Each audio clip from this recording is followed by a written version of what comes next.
So അടുത്ത question solve ചെയ്യാം. A reinforced concrete beam 250 by 400 millimeter effective depth and 4.33 meter effective span is subjected to a 40 kilonewton per meter uniformly distributed load throughout the span. The beam is reinforced with two bars of 25 millimeter diameter on tension side. Check for shear and design for shear reinforcement if required. Use M20 concrete and Fe415 steel. So നമ്മൾ previous question solve ചെയ്തപ്പോൾ അതിനകത്ത് factored shear force ക്വസ്റ്റ്യനിൽ directly തന്നിട്ടുണ്ടായിരുന്നു. പക്ഷേ ഈ ക്വസ്റ്റ്യനിൽ ഈ beam experience ചെയ്യുന്ന എക്സ്റ്റേണൽ ലോഡായ 40 കിലോന്യൂട്ടൺ പെർ മീറ്റർ UDL എന്നുള്ളത് മാത്രമേ തന്നിട്ടുള്ളൂ. സോ അതിൽ നിന്നും ഈ ബീമിൽ വരേണ്ട ഫാക്ടേർഡ് ഷിയർ ഫോഴ്സ് എത്രയെന്നുള്ളത് നമ്മൾ കണ്ടുപിടിക്കണം. സോ അതാണ് ഫസ്റ്റ് സ്റ്റെപ്പ്. അപ്പോൾ ക്വസ്റ്റ്യനിൽ തന്നിരിക്കുന്ന ഡീറ്റെയിൽസ് ഒന്ന് നോട്ട് ചെയ്യാം. ഒന്ന്, കോൺക്രീറ്റ് ബീം സെക്ഷൻ തന്നിട്ടുണ്ട്. 250 by 400 mm effective depth. 250 mm by 400 mm effective depth ആണ്. ഇനി എത്ര ബാർ ഉണ്ട്? It is reinforced with 2 bars of 25 mm diameter on the tension side. 2 bars 25 mm diameter. Okay. ഇനി span തന്നിട്ടുണ്ട്. Effective span that is 4.33 meter ആണ് effective span. Subjected to UDL 40 kilonewton per meter. ഈ 40 kilonewton per meter എന്ന് പറയുന്നത് UDL എന്ന് മാത്രമേ പറഞ്ഞിട്ടുള്ളൂ. അത് ലൈവ് ലോഡ് ആണോ ഡെഡ് ലോഡ് ആണോ എന്ന് പറഞ്ഞിട്ടില്ല. അപ്പോൾ ഇത് രണ്ടും കൂടെ ചേർന്ന ടോട്ടൽ UDL ആയിരിക്കും എന്ന് നമുക്ക് അസ്യൂം ചെയ്യാം. ഇനി മറ്റൊരു കാര്യം ശ്രദ്ധിക്കുക, ഈ ക്വസ്റ്റ്യനിൽ ഇതൊരു സിംപ്ലി സപ്പോർട്ടഡ് ബീം ആണെന്ന് പറഞ്ഞിട്ടില്ല. സോ അതുകൊണ്ടാണ് ഞാൻ ആദ്യമേ assume the beam is simply supported. അതുകൊണ്ടാണ് ഞാൻ ഇങ്ങനെ ഒരു ഫിഗർ വരച്ചത്. Okay, so assume this beam is simply supported having an effective span of 4.33 meters subjected to a uniformly distributed load of 40 kilonewton per meter. Okay, ഇനി ഇതിൽ നിന്ന് നമുക്ക് factored shear force കണ്ടുപിടിക്കണം. നമുക്കറിയാം, ഒരു simply supported beam subjected to uniformly distributed load, അങ്ങനെ ഒരു UDL apply ചെയ്തിരിക്കുന്ന ഒരു സിംപ്ലി സപ്പോർട്ടഡ് ബീമിൽ മാക്സിമം ഷിയർ ഫോഴ്സ് ഒക്കർ ചെയ്യുന്നത് എവിടെയായിരിക്കും? At supports. So the maximum shear force in simply supported beam subjected to UDL will be at support. So സപ്പോർട്ടിലുള്ള support reactions കണ്ടുപിടിക്കുക എന്നുള്ളതാണ് ആദ്യം ചെയ്യേണ്ടത്. And the support reactions will in turn be the maximum shear force. So support reaction എങ്ങനെ കണ്ടുപിടിക്കും? Support reaction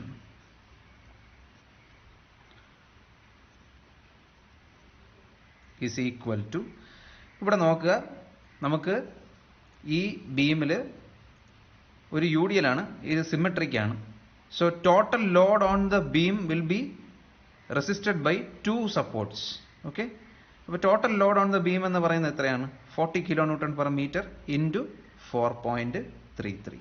So 40 into 4.33. അത് രണ്ട് സപ്പോർട്ട്സും ഈ ലോഡാണ് റെസിസ്റ്റ് ചെയ്യുന്നത്. അപ്പോൾ ഓരോ സപ്പോർട്ടും ഡെവലപ്പ് ചെയ്യുന്ന സപ്പോർട്ട് റിയാക്ഷൻ എത്രയായിരിക്കും? So this is divided by 2 will give you the support reaction. Okay, so this is equal to 86.6 kilonewton. So 86.6 ആയിരിക്കും ഇവിടെ ഡെവലപ്പ് ചെയ്യുന്ന സപ്പോർട്ട് റിയാക്ഷൻ. ഓരോ സപ്പോർട്ട്സിലും ഡെവലപ്പ് ചെയ്യുന്ന സപ്പോർട്ട് റിയാക്ഷൻ 86.6 kilonewton. ഓക്കെ, ഇനി നമുക്ക് കണ്ടുപിടിക്കേണ്ടത് ഫാക്ടേർഡ് ഷിയർ ഫോഴ്സ്. അപ്പോൾ ഷിയർ ഫോഴ്സ് അറ്റ് സപ്പോർട്ട് നമുക്ക് കണ്ടുപിടിക്കാം. ഷിയർ ഫോഴ്സ് അറ്റ് സപ്പോർട്ട്,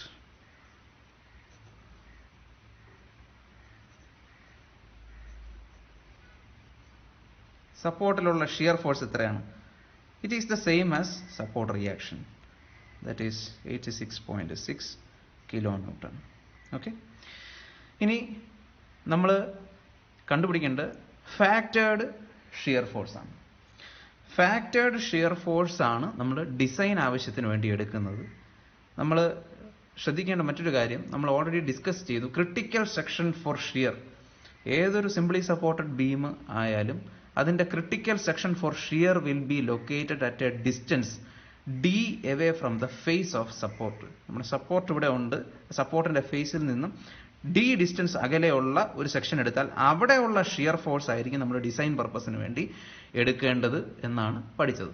പക്ഷേ നമ്മളൊരു കാര്യം ശ്രദ്ധിക്കേണ്ടത്, ശരിക്കും ഒറിജിനൽ ഡിസൈൻ നമ്മൾ ചെയ്യുന്ന സമയത്ത് ആ സെക്ഷനിൽ d distance away from the face of സപ്പോർട്ടിലുള്ള ഷിയർ ഫോഴ്സ് വേണം ഡിസൈൻ ആവശ്യത്തിന് കൺസിഡർ ചെയ്യാൻ. പക്ഷെ നമ്മൾ തൽക്കാലം ഈ ഷിയർ ഫോഴ്സ് അറ്റ് സപ്പോർട്ട് വെച്ചിട്ടാണ് നമ്മളിനി ഡിസൈനിലേക്ക് പോകുന്നത്. കാരണം മാക്സിമം ഷിയർ ഫോഴ്സ് സപ്പോർട്ടിലാണ് ഒക്കർ ചെയ്യുന്നത്. നമ്മൾ as you move away from the support the shear force in the section will also reduce. അത് കുറഞ്ഞ് വരും. അപ്പോൾ ഏറ്റവും സേഫ് മാക്സിമം ഷിയർ ഫോഴ്സ് ആയ സപ്പോർട്ടിലെ ഷിയർ ഫോഴ്സ് വെച്ച് ഡിസൈൻ ചെയ്യുന്നത് തന്നെയാണ് സേഫ്. അതുകൊണ്ട് തൽക്കാലം നമ്മൾ ഇതെടുക്കുന്നു. അല്ലെങ്കിൽ നമ്മൾ ശരിക്കും ഡിസൈൻ ചെയ്യുന്ന സമയത്ത് at d distance away from the face of support ഉള്ള ഷിയർ ഫോഴ്സ് കണ്ടുപിടിച്ചിട്ടായിരിക്കും നമ്മൾ ഡിസൈൻ ചെയ്യുക. Okay, so I am going with this shear force at support for the design. ഇതിനെ ഫാക്ടർ ചെയ്യണം. So factored shear force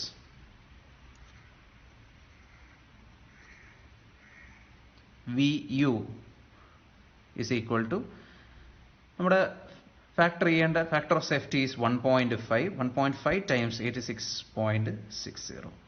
this will give you എത്ര കിട്ടും? 130 kilonewton എന്ന് കിട്ടും. Okay, 130 kilonewton. ഇനി VU കിട്ടി കഴിഞ്ഞാൽ നമ്മൾ ഫസ്റ്റ് സ്റ്റെപ്പ് എന്താണ്? Find the nominal shear stress. Nominal shear stress tau v. Okay, ഇത് നമുക്കറിയാം VU ഡിവൈഡഡ് ബൈ BD ആണ്. VU നമുക്കറിയാം 130 kilonewton. അതിനെ ന്യൂട്ടണിൽ എക്സ്പ്രസ് ചെയ്യുക into 10⁻³ divided by B. B of the beam is 250 into D. What is D? D is 400. അപ്പോൾ ഇത് solve ചെയ്യുക.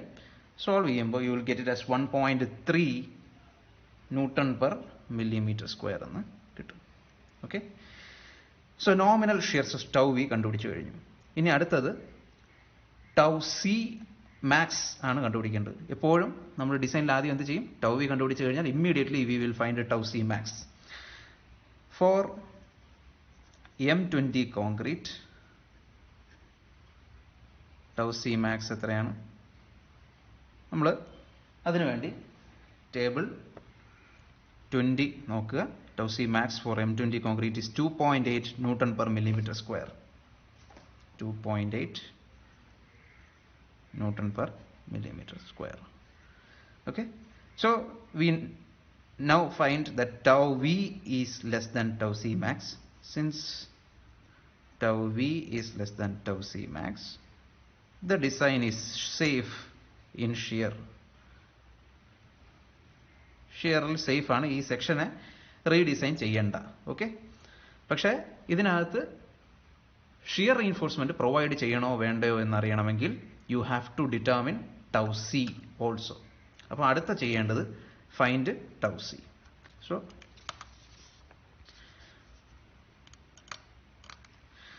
tau c കണ്ടുപിടിക്കണം.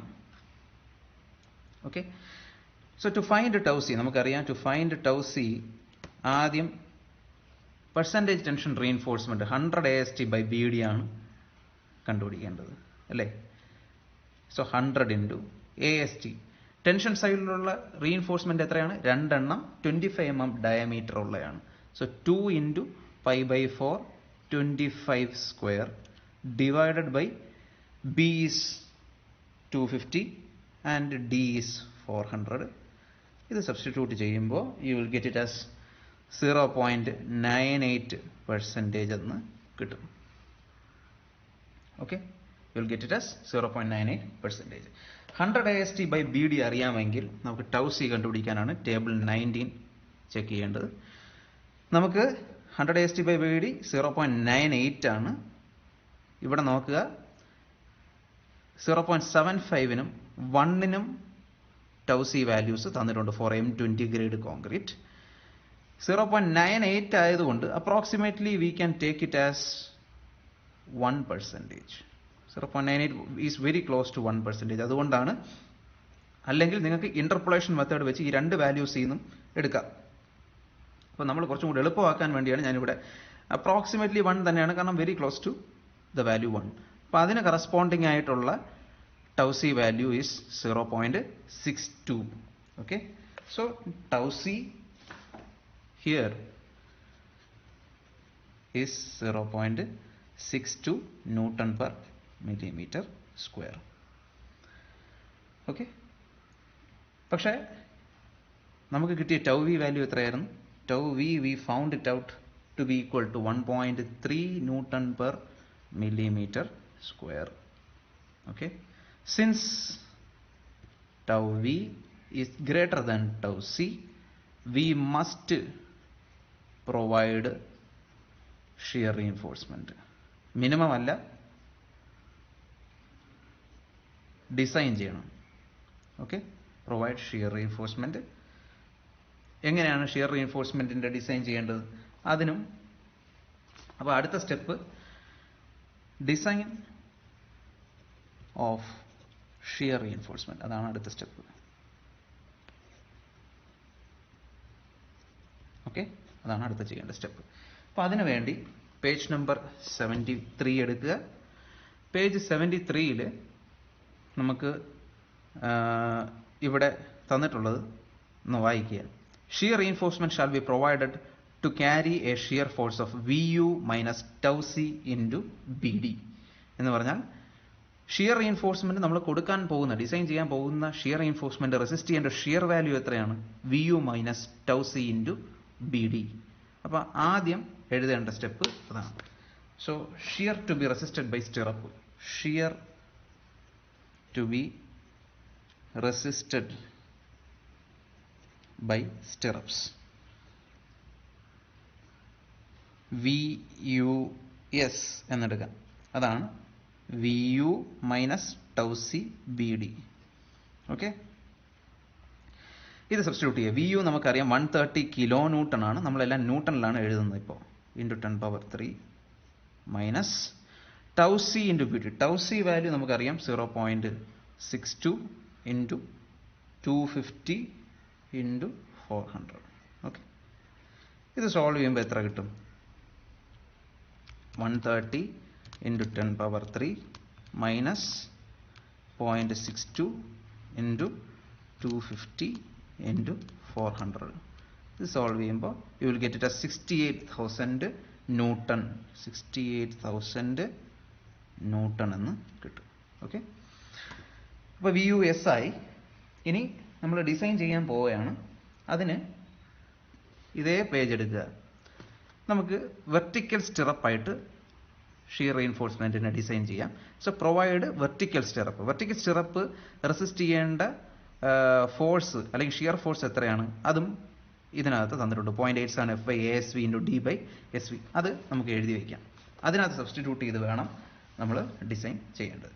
So providing vertical stirrups,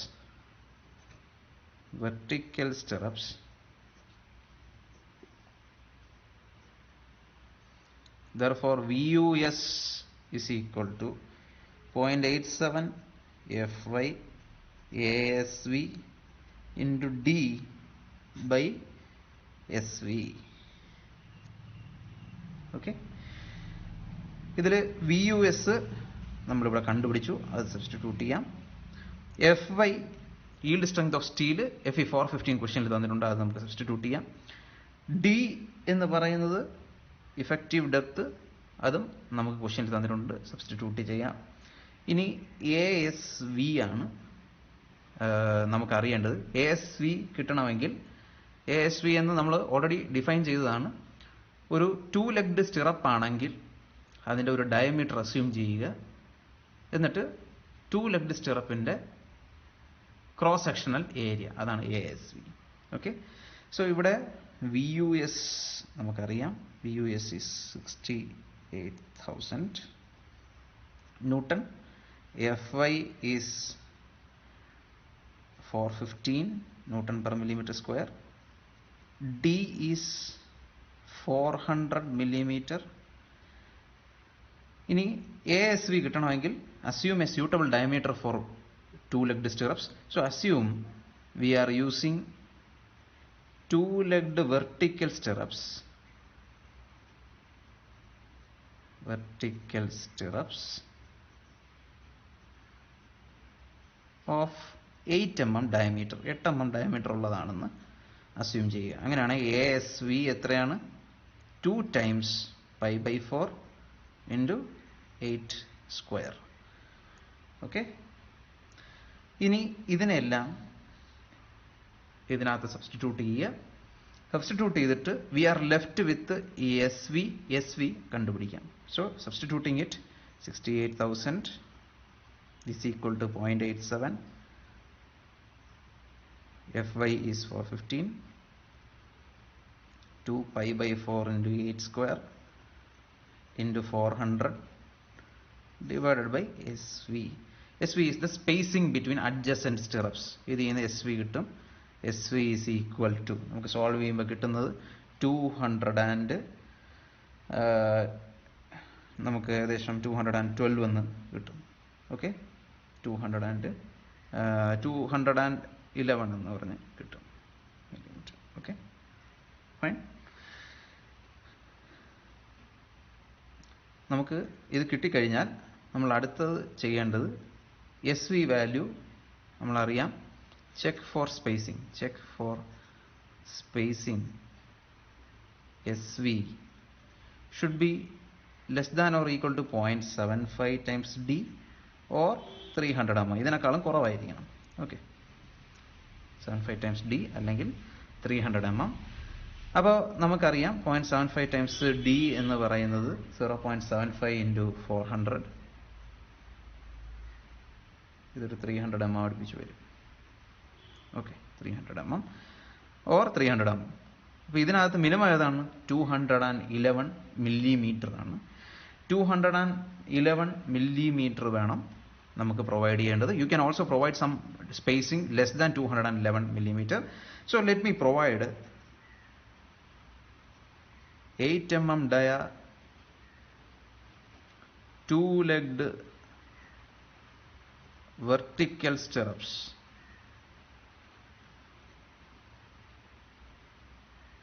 at 200 millimeter